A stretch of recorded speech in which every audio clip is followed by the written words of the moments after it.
5 years. That's right, of knowing each other. Probably only relatively briefly, actually. I taught Suzy on a module when she was an undergraduate, so that just shows you how old I am. And Suzy's gone on from that psychology module in human error to great things in all things safety. And although Suzy's a relative newcomer to healthcare safety, she's got a huge experience across a vast range of sectors, such as railways, defence and air. And Suzy's really very passionate, as you can see from her biography and the positions that she's had, about the role of human factors in improving safety, and has now transferred that or translated that to healthcare safety. How are you? You're right. Could I just please ask that people turn their microphones off, because we can hear some conversations going on in the background? Oh, lovely. Thank you so much. If you could keep your microphones off during the session, that would be really helpful. Thank you. So, as I said, absolutely thrilled that Suzy can join us today, and that she didn't pull out of this due to heat exhaustion. Suzy's going to talk to us for around about 40 to 45 minutes, and she's going to leave some time at the end for questions. Could I please ask that you don't interrupt Suzy during the session itself with questions, but if you could put them in the chat, we'd very much welcome any thoughts, comments or questions you have, and I will pick those up and ask those direct those questions at Suzy at the end of the session.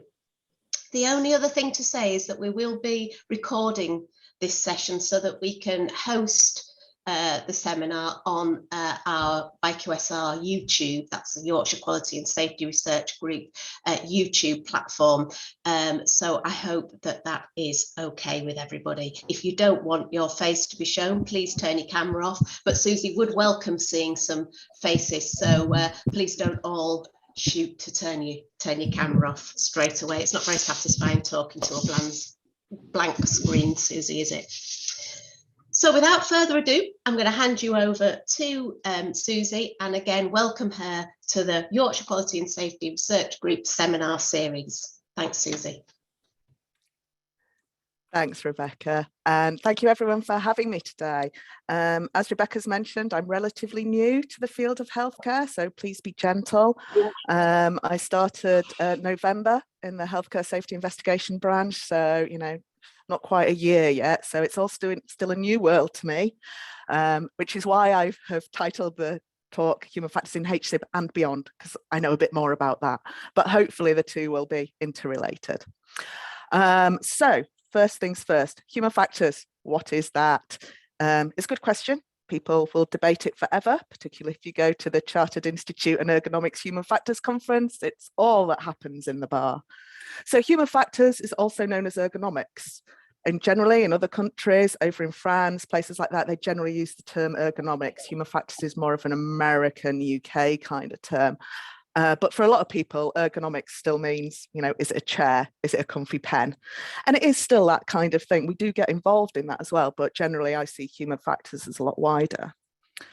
Oil and gas, they like to refer to human and organisational performance. So this is taking it from looking away just at the human to consider how the organisation may affect as well. Human factors integration is what we call it in defence, where I've spent 15 years. Human factors integration, how to integrate the factors of the human into the systems they're working in. So that's the term I generally use. But there's hundreds. There's hundreds of different terms that all generally fit under human factors. You may have seen about usability design. You may have heard about user experience. This is essentially just applying human factors to a computer rather than anything broader than that. Psychology of design, industrial psychology, and then getting more specific, human machine interaction or human engineering, which again, some people like to use. I think it sounds a little bit eugenicsy. It's a little bit like creating monsters as opposed to engineering around the human. But essentially there's lots of different terms, but they all equate to the same thing. But it does make it confusing for people working in human factors. It's often been said that human factors has a human factors problem in that we don't make it clear to people what we're doing or how we can help. We really don't help ourselves in terms of this. It's also quite interesting to talk about what human factors is not. Since I've moved to healthcare, there seems to be this massive idea that human factors can equate to non-technical skills, and that terms are often used interchangeably. You're not only ones guilty of that. In aviation, they use crew resource management as human factors. Essentially, it's about how you talk to people and how you communicate with each other. These are things that are important, definitely. You know, we're considering the human, and how we interact with each other is very important, but it's not the be all and end all of human factors. It's not focused only on the human. It's not human resources. It's not that either. It's confusing. I know HR and HF, it can get quite difficult. I recently was looking to do my car insurance, and human factors didn't come up as a job, but human resources and human cannonball, interestingly, did. More people want to be human cannibals than human factors specialists. But it's not just focused on human error as well. And it's not just the cause of accidents. Often you'll hear human factors in accident reports. Oh, it's down to human factors. It's not just the cause of accidents. It's a science behind it. And very much in defense, there was this idea it was just cockpits. You just bring the human factors people in to look at the cockpit. Not just that. It's also not just common sense. That's the thing that's leveled at human factors a lot. When you start to explain to people what human factors is, and you're considering how the individual works with the systems and in that environment, people go, well, yeah, surely everybody's thought of that. But unfortunately, it's not the case.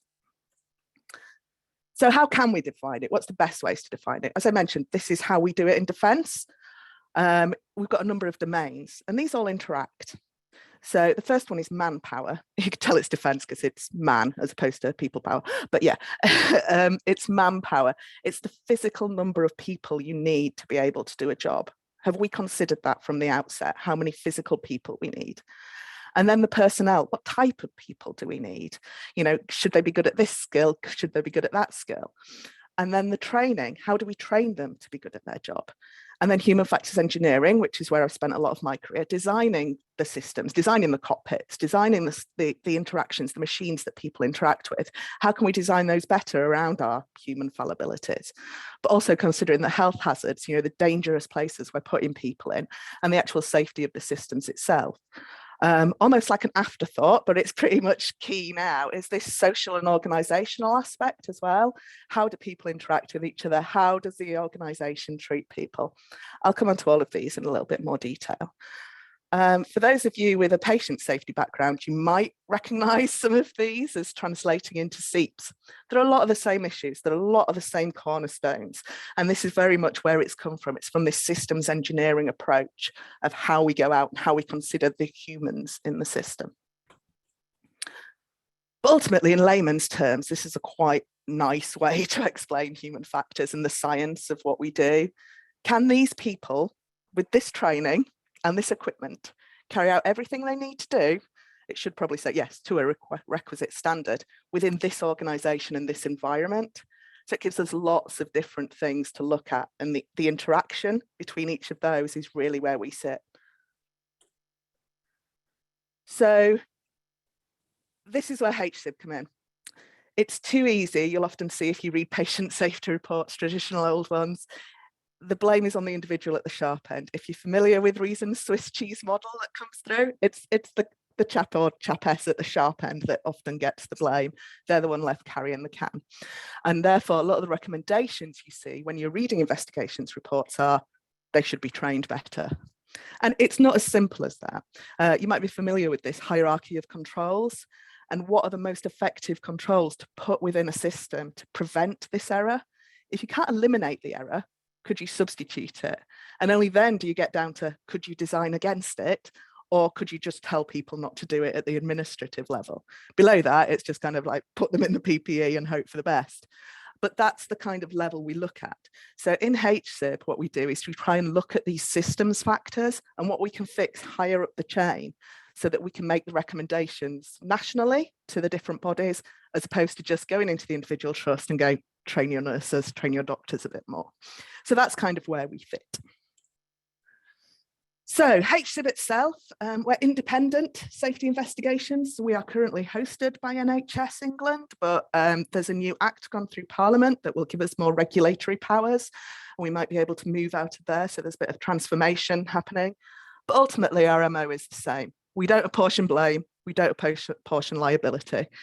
It's interesting, we've had lots of training from ex-police officers and people who do investigations for a living, but it's quite different in the fact that they're looking for who done it, whereas we're very much looking for why done it and how can we prevent that in the future. And as I say, this focus on the system level, the policy change, the regulatory change, you know, if it's happening in one trust, it's generally happening across the board. You know, people are quite predictable in the errors they make, and we can just help flag that higher up the system. And also, you know, we're looking to professionalize this investigation. We run training courses in HSIB for people who are doing investigations, and they very much teach it from this system safety, human factors kind of approach. And that's very much what the training is there, to be able to give people these skills, to be able to look wider at the system. So we've got a wide range of people. It's interesting. It's an interesting approach. I work within the national team in HSIB. So we've got some people who have come from the air accident investigation branch who have a very military background. We've got some people who've come from being nurses and midwives and come up through the patient safety route. We've got ex-barristers, we've got people from the coroner's office, and we've got a couple of human factors people as well. So the idea is that we're a multidisciplinary team because we all see different things in different incidents, and we all have our areas of expertise that we can bring to bear on this. We also, as it says, have inclusive teams. We involve the patient, we involve the family. We like to hear their story as well of what happened to them. We also work closely with the trusts and with the Royal Colleges, with NHS, etc., just to get a better understanding of what's going on, what the landscape is. And as I say again, focusing on the learning, not to blame, but to reduce this further risk of harm. Just going to move this because I can't actually see that bit. And transparent and collaborative to support learning. So we publish our reports, they go onto our website. We talk about the methods that we use, and we hopefully do a lot of things like this that talk about what we're doing and how we're doing it. And we're learning. We're not saying our approach is perfect. You know, it's very much lifted from air accident investigation. And over the years, we've tweaking it. And with transformation, we'll continue to tweak some more to see what works in healthcare. We're working closely with a sister branch almost over in Norway to see how they're doing it and what their approach is. So the investigations programs, as I mentioned, I'm a national investigator. So we carry out investigations across all healthcare services and safety risks in England. The maternity program you might have interacted with, they have very clear guidelines on that. That's what they're looking at. It's a result of an Each Baby Counts program. They look at maternal deaths or bad outcomes in that, and you can see they do about 1,000 investigations a year. So there's a massive team of maternity investigators. I think there's about 120, 130, but their reports very much just are made locally to the trust. Whereas ours, the National Investigations Programme, we have the remit to look at anything, basically. We do have a criteria. We look at the risk of harm, and essentially it's all about, is there that systems learning? Is there something here that we could see being replicated elsewhere? And is it something that we really need to investigate? So there's only about 15 of us in our team. We're not lazy. That's not why we've only got 30 reports. It's because we're a much smaller group.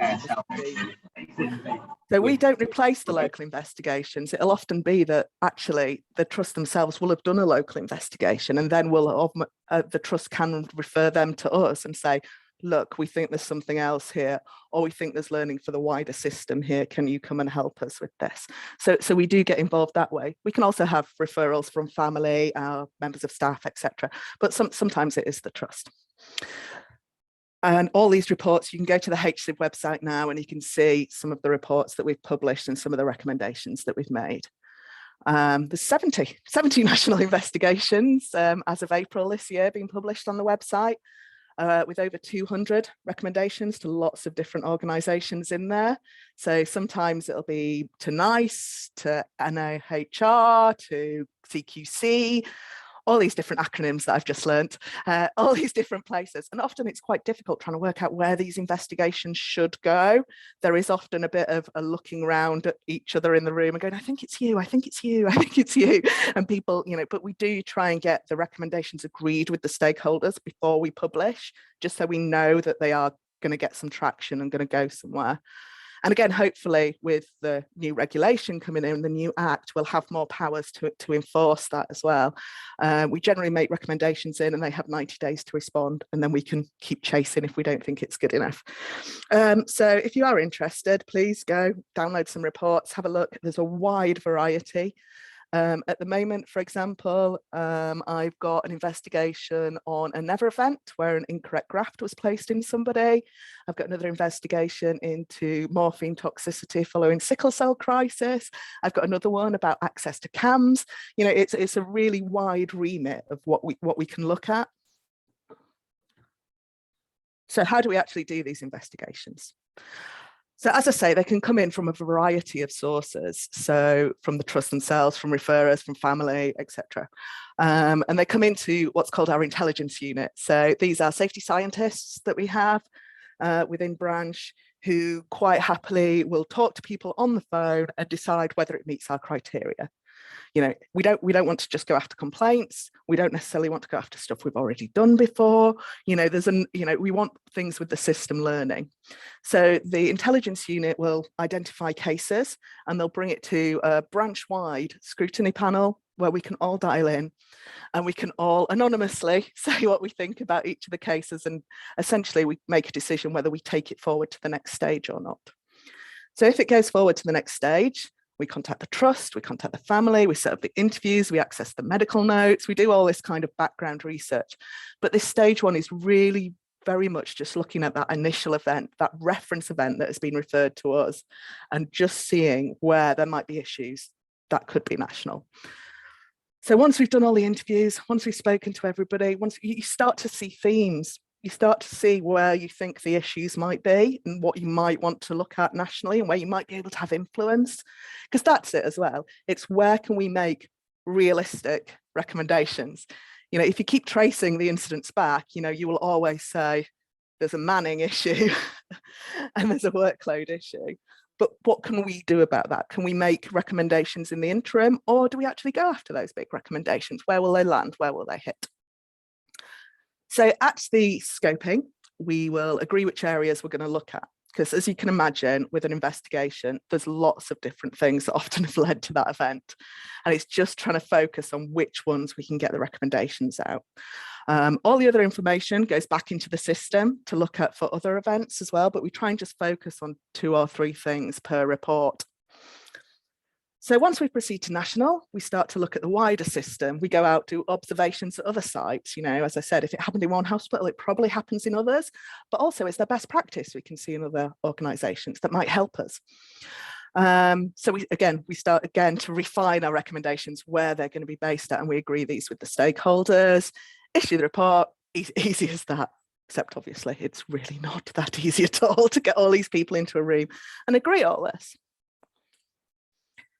The biggest issue for me coming into this was, well, how do we decide what to go after? How do we know which bits are the most important bits? How do we know where we can make the most benefit? So we do an analysis of our findings. We've already mentioned SEIPS, but lots of other safety tools are available. People who in our team have come from different backgrounds use different ones. People just use what they're familiar with.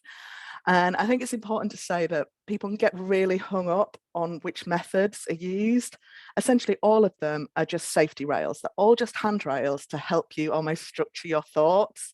It's all about the questions in the first place and gathering that information before you start to actually analyse it.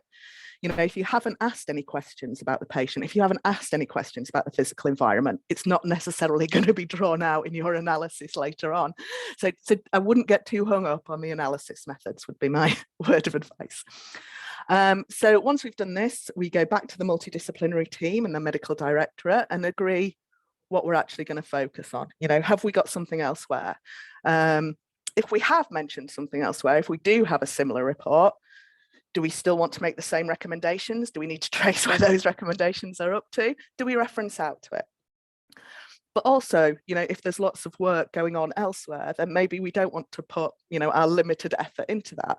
For example, as I mentioned with the CAMS case, it's recently come to light that NIHR have given a lot of funding elsewhere for people to be able to look into this. So we can just pause it and say, well, let's see what the outcome of their report is, and then pick it up and see if we can help later on, or see if there's any bits we think they've missed. So we're encouraged at the moment to report on the key issues and bound the recommendations. We can't go after everything at the moment. We're looking at processes to be able to change this. The intelligence unit are going to start doing more analysis of the findings that we have, the bits that maybe we don't pick up and mention in the reports. Is there something that they can do and feed back into the database? So this is something we're starting to do called national learning reports. Although we might not have made recommendations on a particular issue in a case, doesn't mean that we can't almost leave the breadcrumbs there to be able to then pull them all out into one big national learning report and say, HSIB have done this many reports now, and these are the themes we're seeing. So we're doing one at the moment actually on fatigue. So fatigue is really interesting to me, having come from aviation and rail, where the working time directive is followed to the letter. It is very serious. In healthcare, there seems to be, you can't talk about fatigue. It's on the individual to be able to report fit for work. And if you say that you're fatigued, it's your license, etc. So this is something the human factors people within HSIB really wanted to challenge, because we really understand the impact of fatigue.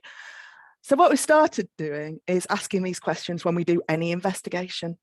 Just any investigation, we just say, have you got 10 minutes at the end just to talk to us about your shift pattern, just so we can start to gather the data behind the scenes to almost make our case. So what we've done is we've gone through the literature, we found out lots of key issues that affect fatigue, and we've just started to ask them. And there was concern at first from people that, people won't want to answer these questions, it'll feel very blamey. But I think in the culture we're in at the moment, if we don't acknowledge it, we're doing people a disservice. If we don't acknowledge that fatigue is a major issue and people are exhausted, we're missing a key part of the jigsaw. So this is something we've just been trialing for a while at the moment. So I'm going to get the data through shortly so I can actually see what's come back as a result of this. So stand by for more information on that. So that's HSIB, which is great. But what I wanted to come to is this. This is all very retrospective. Captain hindsight is amazing to be able to come in and go, I wouldn't have done it like that. You shouldn't have done it like that. Why didn't they do that? And I was reading a book recently, and there was this quote from Chesley Sullenberger. You will remember him from the Miracle on the Hudson, landed the airplane there. But he was saying that everything we know because someone somewhere died. We've learned these lessons, which is very emotive, but also I'm not sure it's true. I mean, I don't want to criticize the great Sully, but we have a science behind us. We have lots of science behind us to know what people are good at and what people are bad at. Why do we have to wait for the accidents to happen to be able to put something in place that prevents the next one? Why is that the case? So in healthcare, it's predominantly human factors is generally talked about in terms of patient safety, but it's a lot more than that. It's the staff safety, it's the staff well-being, it's the workload, it's the job satisfaction. It shouldn't come as a cost to people working in the system. We shouldn't just be telling them to work harder and work faster. We can have these slides afterwards, but this is just a text stream I got from a friend of mine who's a nurse. She nearly crashed driving home. She knew she was exhausted. She knew she should be doing something about it, but she was made to feel like she'd be letting everybody else down if she continued like that. And we understand as scientists, we understand the effect of fatigue. How is the system not protecting people? How is it working? I understand it's difficult in healthcare, in trains, for example, your driver doesn't get his 12-hour sleep, your train's going to be late. That's essentially the outcome. Your flight will go a bit later. In healthcare, obviously, we're dealing with people's lives, so there is an issue. But it's that learning that needs to come across. If we can't change the fact that people are going to be tired, we can at least educate them that they will be making mistakes between 2 and 4 in the morning. They will feel more fatigued. These are various things we can do to fix it. not fix it, but interventions where we can help. So human factors in healthcare, where do we even start? So let's start with the human, because we know a lot about the human. And this is kind of my point, that we don't have to wait for the disaster. Humans themselves are a very complex system, but we know a lot about their strengths and limitations. You know, the whole studies of psychology, sociology, biology, medicine, etc. Anthropometry, if you're not familiar with that, is the measurement of bodies. You know, so we know, you know, how to design things so it fits the physical dimensions of people. We also know that changes over time, so we can we could design for the future, knowing that the human is going to change shape. If we look specifically at psychology, because as Rebecca's mentioned, that's my bag, we know a lot from A-level psychology. You're taught about attention and information processing, and it can seem quite dull at the time. Not you, Rebecca, you were great. But A-level psychology, you know, you're taught about attention. Oh, you can remember 7 things plus or minus 2. These are the models we think of information processing. But when you start to think about it in a dynamic environment, when you start to think about, okay, and I have to do that, well, to use an aviation example, I'm flying at 6G and somebody's shooting at me, you know, you can start to see what the implications might be. And there's lots of things there that we can learn from psychology that we could actually start to acknowledge in the system. And that's kind of the point of human factors integration, really. We don't live in a vacuum. This is a Jim Reason quote. You can't change the human condition, but we can change the conditions in that we work. We will make mistakes, but we can try and make it so we're less likely to make the mistakes. So this is a diagram from defense. It's that intersection of people, technology, the processes they use within that particular environment. So the environment, previous role, cockpit, new role, a lot more theatre focused, but also a lot of stuff happening outside the theatre. A lot of stuff in these systems is not just these people. It's often talked about, you know, human factors for the pilot, human factors for the surgeon, but there's a massive amount of staff that need to be considered. It's not just these people. So if we look at these environments, what can we say? What are our immediate concerns? I mean, there's a bit of a difference in the lighting. Lighting's interesting. Will those displays still look like those displays under bright sunlight? Maybe we should check that. You know, it's duplicated on both sides for the pilot. So if one of them's busy, the other one can still do it. They've still got the same information from what to work from. Whereas in the theatre picture, I'm a bit worried about this guy's back bending over this machine over here for a start off. And indeed, you know, the people bending over the operating theatre, has that been checked with how tall they all are and how likely the population is to be able to do that? You know, you can start to pick out things in the physical environment that might make a difference. There's lots of people in there. What's the noise levels like? You know, in the cockpit, we have very precise guidelines on what the warnings should be, so it'll break through the background noise, things like that. You know, these standards exist. But it's not just physical environment, it's also the wider environment. And I don't want to talk for too long about organizational culture because it's a massive issue. But the organizational culture in all these safety critical systems, there are hierarchies, there are instabilities, there's silo working, there's tends to be a blame culture. And all the time, especially in healthcare, we're getting these increasing demands and these expectations. We've also got to consider in the wider environment national cultures. I did a lot of work at BAE working with European partners, but then you'd get the Saudis coming in as well. You'd have different things. I've heard rumours that they've had to re-record the voice warnings in the cockpit for certain nations because they're female. And certain nations won't listen to the female voice, they've had to re-record them as male. You know, it's these cultural norms that we have to try and address in our designs. So, cantering through. So if we consider the user, which we know all about from all our science, and we consider the environment, because we can assess it and we can look at it and we consider these things, then we can start to design the technology. We can start to design the interfaces that people need. And by technology, I'm not talking about, you know, the latest gadgets. I'm talking about maybe anything that we interact with, from a computer system to an operating theatre. And we need to consider our strengths and weaknesses as humans to be able to do this. This FITS list, this is back from the 1950s. This is when they were first starting, you know, to consider how to design for people in systems. And they started to think, well, let's not just, you know, throw somebody in there. Let's consider what we actually want the machines for. What are the machines good at? What are the humans good at? Let's design and play to those strengths. Really important piece of work. But as I said, it's 1951. Again, as you can tell by the use of man, women weren't working back then, clearly. But it has to be reconsidered in light of all the new technologies that are coming. It's not just as simple as humans are good at this, machines are good at this. Maybe humans have changed. Maybe humans are better at taking in more information these days with the advent of social media and things like that. You know, what does the future human look like, and what does the machines coming along? We're starting to look a lot more in the field of human factors as human autonomy teaming. How do we work with the machines as opposed to splitting the task? How do we work together? But things are getting much more complex. So another aviation example for you. Old school cockpit, current cockpit that's in design at the moment for a fighter jet in 2035. The idea behind this is human autonomy teaming. There's one person in the jet, but they're supported by a virtual team. The information is presented to them based on what they need at the time.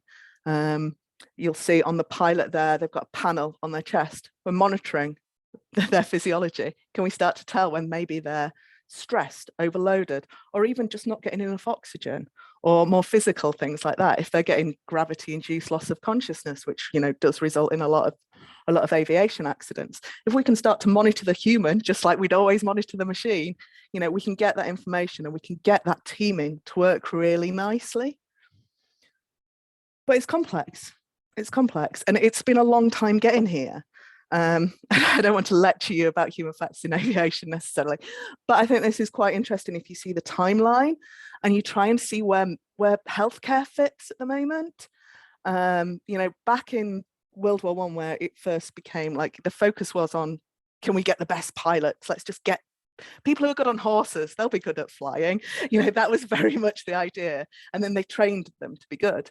But in World War II, the machines started to get more complex. They started to have weapons and things like that on them. So they needed, you know, the training, good pilots weren't just enough. They had to do more. And Bartlett built a Spitfire simulator at Cambridge and discovered that stress and fatigue could be affected by where the dials were and how you presented that information to the individual. And there was lots of work that went on that. Post-war, we tended to get a little bit more blamey. We tended to go in, you know, bad pilot. And a lot of accident reports at the time will say it was pilot error. This pilot should have been trained better. This pilot should have known better, that kind of thing. And they got this rise of crew resource management, being able to check and challenge between each other. Users were started to be involved in the design, but not specialists as such. There was a little bit of, we asked a pilot and he said, which is great to a certain extent, but one pilot's experience will be different to another's. In the 1990s, 2000s, particularly in BAE Systems where I used to work, the cockpit became a system in its own right. Traditionally, people had been arguing of where their information should be. So the hydraulics people were going, ours is the most important. A few people going, no, we're the most important. And no one was considering their overall experience for the pilot shoved in it. And a lot of standards and guidelines were brought out. You know, if it's something you use so many times, it should be right in front of you. If you don't use it that often, you can start to put it around the cockpit. Controls should have different tops on so you can feel it if your cockpit's filling up with smoke or whatever. You know, lots of these things were starting to be considered, and the human factors discipline really became a set thing that we had on different cockpit groups. Again, still very much cockpit focused. Nobody was really considering the poor maintainers or, you know, the people who built these things in the first place or the background staff, but the cockpits very much had human factors teams on them, working with systems engineers, working with the pilots and other people to be able to do that. And that's very much what it was like until 2014, where the Ministry of Defence published a joint service publication. It's a mandate for human factors. It says everything you build that has a user, you must consider human factors from day one. You must consider the individuals in that system.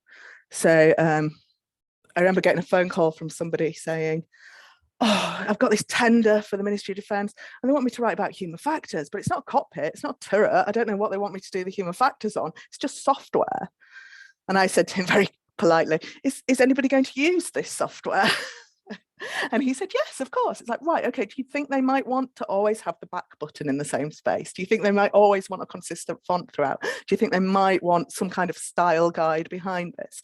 And slowly got them into that way of thinking. So that is rolling out. As I say, the mandate is published, but there's still a lack of understanding around it. But I think, as I said in that cockpit example, as we're moving forwards towards this human autonomy teaming and this monitoring of the individual, if we can monitor people's workload, etc., surely, you know, it started to be looked at from the beginning of what tasks can the machines do and what tasks can the humans do. This is just an overview of the process. If you do want it, it is freely available online, the HFI process. So as you can see, it starts right at the beginning with user need definition. Who's going to use this? How well trained are they? You know, what are their preferences? What hasn't worked for them in the past? It's gathering all that information and then moving through the cycle. You'll see lots of like detailed system design and test and acceptance, just to make sure that everybody is okay with this before it goes in. And then continuing to get feedback out the other end as well. So you get the in-service feedback so you can keep updating it, keep online with what's going on. Could this work in healthcare? I'm starting to see pockets. I'm starting to see pockets of user-centered design, which appears to be the term they want to use in healthcare. I'm starting to see some things come through, but more often than not, I'm seeing places that look like this, where, you know, the end user can't have been considered in this at all. You've got so many systems, so many different displays. You know, it's setting people up to fail almost.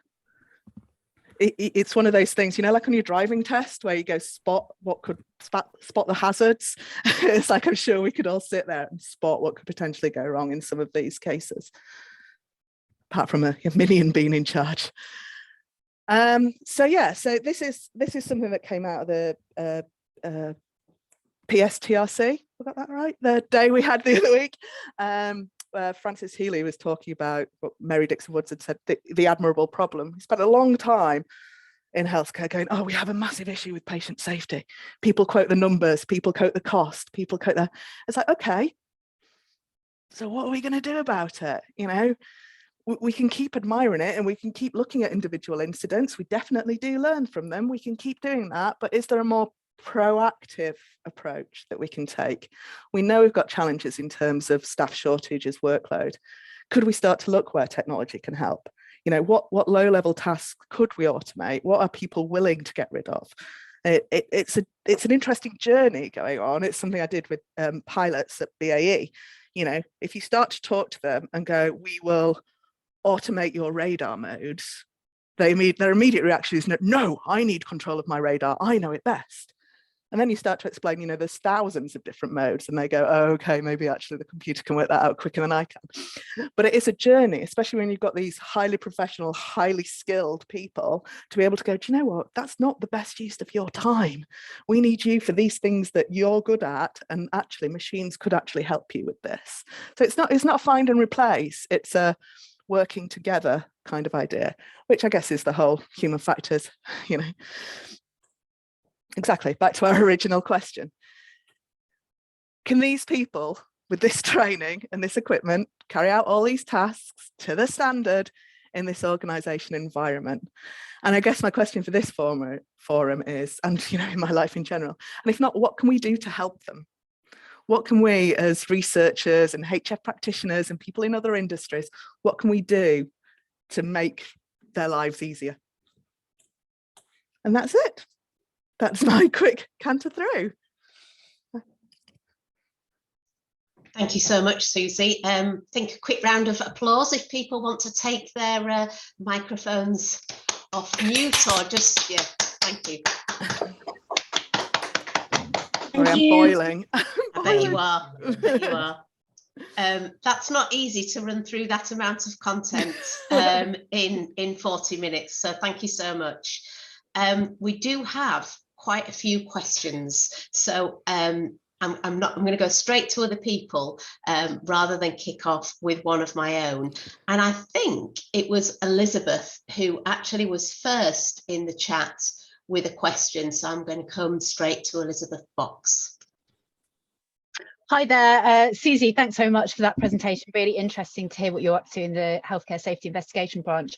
Just as a little bit of context from my background, so I work for an organisation called the RAC Foundation, and we've been running the DFT and National Highways Road Collision Investigation project for the past 4 years.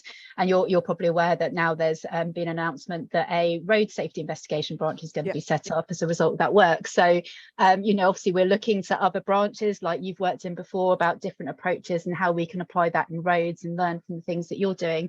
So I think my initial question was just about, you talked about how you prioritize what you look at, and it seemed like it was all about the potential for safety learning. And I was just had a query of, do you have specific themes that you look at? So in roads, we know there's certain things that are always problematic, and therefore we're more likely to prioritize, say, motorcycle collisions than something else potentially, or travel for work. How do you go about that prioritization process? Because it's really tricky, isn't it? Yeah, so I should mention as well, so we do have the referrals criteria, but also our intelligence unit do horizon scanning for us, so they may bring certain things as well, saying we are seeing in the serious incident database, we're seeing lots of reports about this, or you know, that might be a news report that'll come up and people go, I think it's really interesting, I think we should, as HSIB, should look into this and do something about it as well. Some we get direct from a coroner, some we get direct from the government going, can you look into this? So it's a variety of different things, but it all goes through that scrutiny panel. So it's all us as the intelligence unit, the researchers, the executives from the medical directorate, as well as the investigators themselves, all coming together to go the pros and cons of each of these and decide what we take forward. And at various stages, we could stop. If we do the initial going out, doing the scoping and going, do you know what, I don't think there's anything here, or we've misunderstood, we can close them down. They just go back into intelligence for later on. But yeah, it's definitely, but you can start to say, this is a particular area we're interested in. Yeah, I was just wondering, because I'm sure you find this the case as well, but certainly in roads, you obviously got victims and family members that are very keen for their particular cases to be taken up, and it feels like you need a very robust strategy for how you decide what you take forward and what you don't. Are you finding how you're doing it kind of works on that? Can you stand it up with families when they start to say, well, why aren't you looking at this particular case? Definitely, and it's signposting to other places as well, you know. If it's a complaint, if there's litigation going on already, you know, it's signposting them to where else they might be able to get support, or, you know, it all still goes into our databases. Look, these are potential things we might be able to pick up later. As you can imagine, we're quite limited on how many we can actually look into. So that's the constant debate as well. But I would say for road accident investigation branch, in the human factors community, in the Chartered Institute of Ergonomics and Human Factors, which is our professional body, we do have a cross-regulatory group. So there is where we meet other human factors people. So I was down at Farnborough for a meeting recently with people from rail accident investigation, air accident investigation, health and safety executive, you know, and it's a lot of the same things that are coming up across industries. You know, fatigue is a big one. Checking, double checking was a recent one as well. You know, do we see any actual benefits in double checking? What's the best way to do checks? All that kind of stuff. So there is a community there of people that would be able to help. Okay, great, thanks. Thanks, Elizabeth, for that question, and Suzy for the response. And just picking up on that area around the choices you make in what to investigate and the criteria you're using. Is there a sense in which that might be useful and valuable information for trusts when now they have a little bit more flexibility around what they can investigate and how they do those investigations? Is there learning that they can use from your experience of doing that? Yeah, definitely. But I think it will be interesting with the arrival of PSERFs and things like that. If everyone's doing investigations to those standards, you know, where is our remit almost?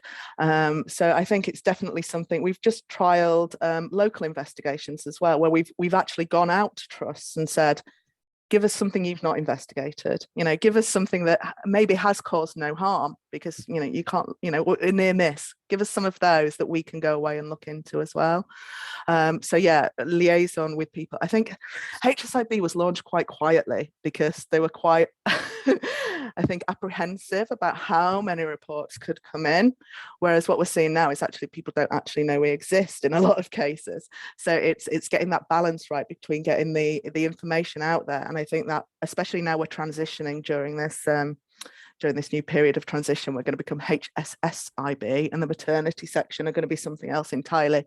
It's definitely something where we can start to go, right, how are we going to engage with people? What advice are we going to give them? Where is our remit, really? Fantastic. And moving on to the next person in the chat to raise a question, and that was Suzy. Hi, Suzy. Nice to see you. Hi, Suzy. Hi, Suzy. You're all right. I thought well, it's a nice question, don't worry. As academics, we're a bit, I guess, geeky about certain things. And when you say things like you pick a framework and it could come from your own personal experience kind of thing, my mind immediately goes, well, what's the best framework? Like, why don't we know which the best framework is? And why, does that not mean that, the findings might not be something that are reproducible? You're looking at it through one area. Do you know what I mean? So exactly. I mean, obviously all science is always growing, things are always changing, and people will argue about frameworks and things till cows. So I just wondered if you could comment a little bit on that side of things. Yeah, definitely. It's something I've asked, how do we know what good looks like? How do you know that I've exhausted every area? So there's quite a rigorous check process. And for each investigation, we have 2 national investigators and a principal national investigator. So we once we've gathered the data, we'll go out and interview in pairs at least, and then we'll gather all the data together, and we'll do the analysis on it, and there will be that check and challenge throughout. But generally they do like to pair us up differently. So, on one of my cases, because I don't have the healthcare background, I'll be paired up with someone who will see it through the healthcare lens as opposed to the human factors necessarily lens, and we can work that way. But it's also something we're looking into with Loughborough University as well, in the intelligence unit, like how do we code what's coming out of these reports? And how do we decide what is the biggest bang for our buck almost? I think it's really fascinating. I'm sure there's loads of stuff we'd love to have a look at as well as researchers, and just keep it to Loughborough. Anyway, thank you so much. Before you melt, I'll shut up. Thank you very much. The next person to ask a question in the chat, I'm sorry, I don't know your name because it's just coming up as iPhone, but iPhone is very interested in breaking the culture of bullying, and whether that's something you've explored in relation to patient safety within HSIB, but whether it's ever come up as one of your kind of challenge areas or priorities. I know we in the centre are doing some work on incivility and patient safety. Olivia Joseph, who's on this call, is doing that work. But I wondered if HSIB had ever addressed this challenge before? I don't believe so, but as I say, I'm relatively new, so I'll refer you to the website where you can have a look through. There is, I don't feel you have to look through every report. There is a summary report of things coming out of the first 22 reports that we did, so there are summary documents on there as well, but it is a question I could feed back into our intelligence unit as well and see if there's anything on that. Feel free to refer to us. Fantastic. Was there anything, iPhone, that you would like to add to that? Sorry, my name's Karen. Sorry, I didn't introduce myself, and I'm a midwife.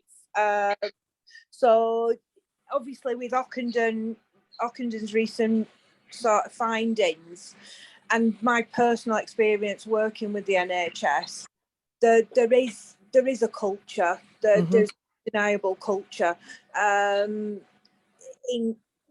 It's not in one particular unit, it's throughout, and it's how do we break that cycle?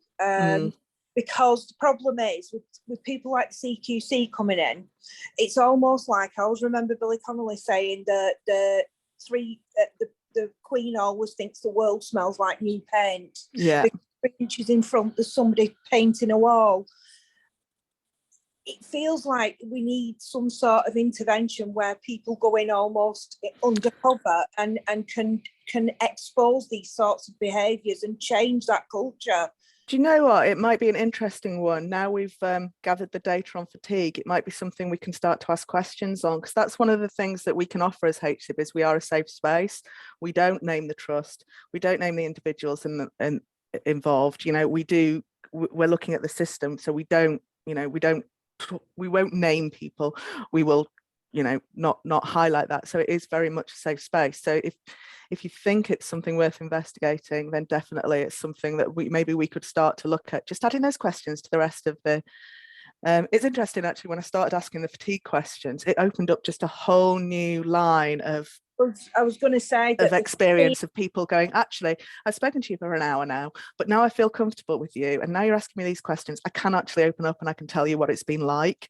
So, you know, you start asking questions about fatigue and people start talking about, you know, being sent to the ITU during COVID and things like that and their experiences there, and you start to see a lot more of the human side of it, that issues aren't necessarily picked up and reported. Thank you very much. Thank you, and that shows the power of coming along to these seminars and highlighting some of the issues you're experiencing. So thank you for coming and highlighting that. The next question is from Jenny. Hi, thanks, Suzy. That was really fascinating stuff. I think I know kind of more or less about human factors now than I did before, but it's really great. I suppose I've got a question really about the use of the term investigation. So, sort of investigation, you associate that with finding a perpetrator or an offender, and you know, when it comes to families where they've experienced an incident warranting an investigation, I almost feel like even if you say it's about learning, cultural learning, the fact that it's called an investigation, you know, I wonder if that leads to some unsatisfactory outcomes, because they are looking for responsibility and blame, and it's reinforced by the term investigation. So I don't know what your thoughts are on that. Yeah, I think it's an interesting point. I think, as I mentioned before, we're not looking at who done it, we're looking at why done it. And I think often if you explain that to the referrers up front, the family up front, they will often say, I just don't want anyone to go through what my loved one went through, kind of thing. And we explain that we're no blame, and we explain that we're not, you know, if they want to go down that route, that's a different litigious kind of route almost. That's not our bag. And often speaking to the healthcare staff involved as well, after they've spoken to us for a while, they start to relax and realise that's our MO as well. We're not looking to finger point, we're not looking for that. But yeah, we have a big family engagement group that help us with things like this if we do feel that we need to bring other people to get them involved, or if, you know, the family just need a bit more support as well, because obviously it's a traumatic time for everybody.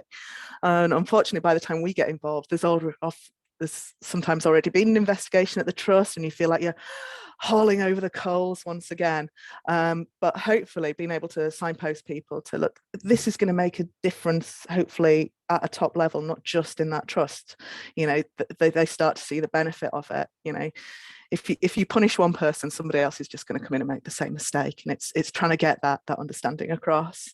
But yeah, it's not easy. You know, some people do want a head on a plate, you know, that's what they want. And I think we need to acknowledge that. Yeah, and unfortunately, we are slightly programmed as human beings to want that, aren't we? Which doesn't help.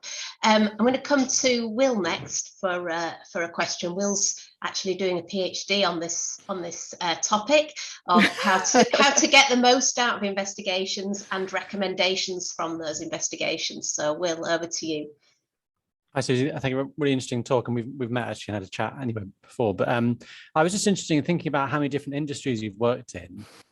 I guess what I've seen is very frustrating in healthcare is our reluctance to acknowledge the importance and validity of human factors in design, let alone instant investigations and procurement and all those sort of things.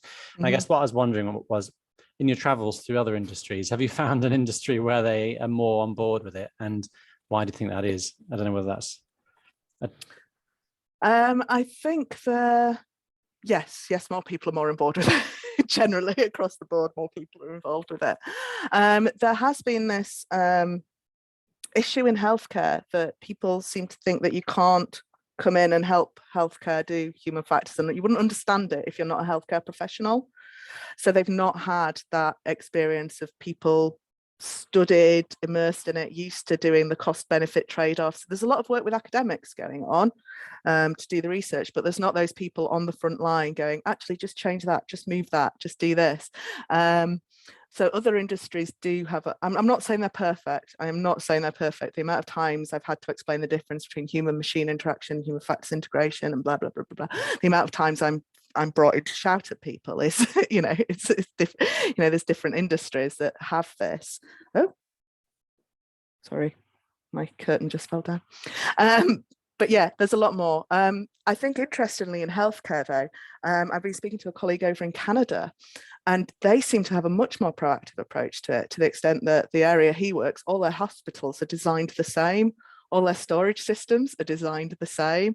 Any equipment they bring in goes through the human factors team to assess it and write easy to read procedures alongside it.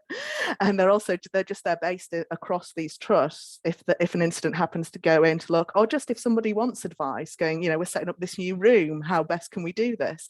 And they're really embedded within it, which I think is a really good story to be able to show the benefits of that. It can be brought in proactively and it can be understood a bit more. I think the issue in the UK still is it's still seen as non-technical skills. It's almost an education problem, which we did have in aviation. As I say, you speak to pilots, they'll still say, oh yeah, human factors, crew resource management. It's just that I've been lucky enough to be at the technology end where it's been a lot more involved. Thanks, Will and Suzy. Just one last question, which has come up in the chat and is an interesting one. And it's around feedback to companies that design equipment. So have you experienced having to do that, to provide feedback about poor design of equipment? And how do they respond? Because my experience has been not always very positively, unless they can see that there's money to be made from changing the design. What's your experience been? That is similar. As I say, I've not been here very long, but we've had you'll have all seen them, all the error traps where the medication looks exactly the same, or you know, the packaging looks exactly the same. And you go back to the manufacturer and they say, we're doing it in line with the standards. So then you get referred to, right, okay, so who do I need to talk to about the standards? And oh, it's British Standards Institute. Okay, who do I talk to there? Oh, well, actually, it's not us, it's the International Standards Organization, which is where I think, you know, talking to colleagues in Canada and the States and things like that, that's something where traditionally we've had the pushback of, oh, the UK is a small market, we don't need to change it for them. Whereas if we can mobilize globally to go, you are setting people up to fail by making these medications or these devices look exactly the same, then we can almost change the standards and force them in line, I would hope. It's a big ambition, I realise, but at the manufacturing level, they don't get it. I am seeing more jobs for human factors people in medical devices, just to make sure they're ergonomic and that, you know, people can hold them properly and not get tired, but less so in terms of the packaging and labelling. There's some work going on in the States at the moment. Ken Catchpole, who's one of our, you'll know, he's just published a paper on using icons on medication, things like that, to make it look a bit more different. So it's taking the research and the experience that we actually have in the system and being able to push it through together, I think. Thank you so much. And on that note, I think perfectly timed, we are coming to the close of this seminar. Can I just say thank you once again for taking the time, Suzy, and preparing and delivering such a fantastic presentation. I'm sure we've all learned a lot. I know I have. So thank you again. And thanks everybody for joining us today. The next seminar is actually a seminar in person on the 18th of August. And it's a talk from Joanna Westbrook from Macquarie University in Sydney, and she's going to be talking to us about the value or not of double checking medicines in paediatrics. So it'd be lovely if anybody can join us at Leeds University for that, booking through Eventbrite and the YQSR system again, and we will even be serving lunch free of charge to attendees, so please do join us if you can. Thanks so much. See you all soon. Thanks. Bye. All. Thanks, Suzy.